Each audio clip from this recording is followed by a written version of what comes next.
Hello everybody, it's Coffee Morning with Carlos Morale, where I play a game based upon top secret criteria whilst drinking my morning coffee until my cup is dry. Today we're going to be playing Cryptark, an indie action strategy game from Alientrap, which was released on the 20th of June 2017. This game is really good. Buy it. Ding! Review done. Excellent. Good job everybody. Oh, all right then. Cryptark is a 2D floating Hulk traversal mech shooter with. Cryptark is a 2D floating Hulk traversal. Fuck me. Cryptark is a 2D floating Hulk traversal mech shooter with sweet strategic elements and a harsh line of player murdering.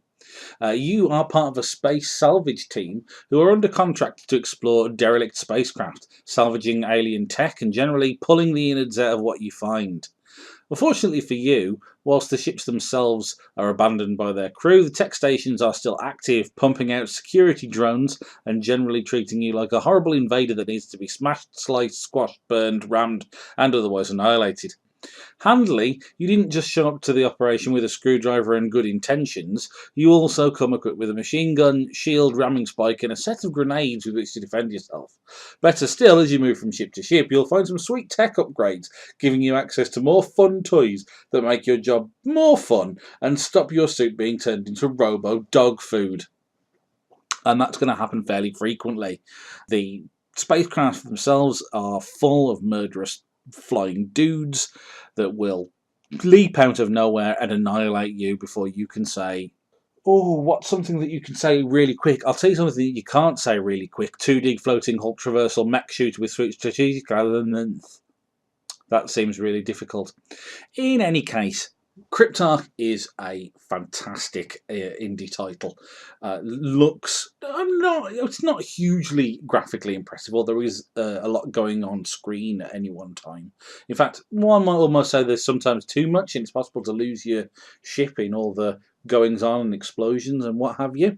But the graphics they do a decent job. They set an environment, but it's in the voice acting and the sound direction that things get really, really sweet. You've got guys on your ship who are there to help you out, offer assistance and advice, particularly as you progress through the campaign. They give you a nice line in tutorializing whilst actually letting you play, which is very welcome.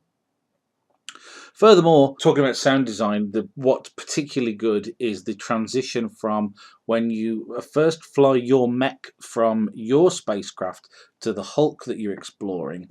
What's interesting is that the sound, there is no sound. Much like every brilliant rock song that there's ever been, it's the quiet, loud, quiet moments that make this particularly engaging. So you move from the airless space into the ship itself, and all hell breaks loose. You're flying around, you're trying to disable systems on the ship so that you can make further progress, which we'll come back to in a moment. And you might decide that the infiltration route in this particular ship that you've selected wasn't brilliant, which is where your strategy element comes in, and you perhaps need to leave this area and go in via another entrance.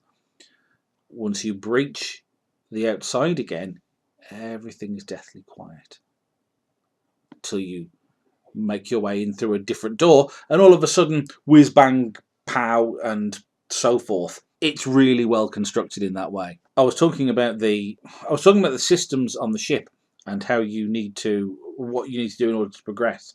So every ship has a central processing unit, which actually literally is a brain, which is nice. It's partly like you're taking down the key components of a living organism, which, as I say, makes sense because the ships are actively trying to kill you.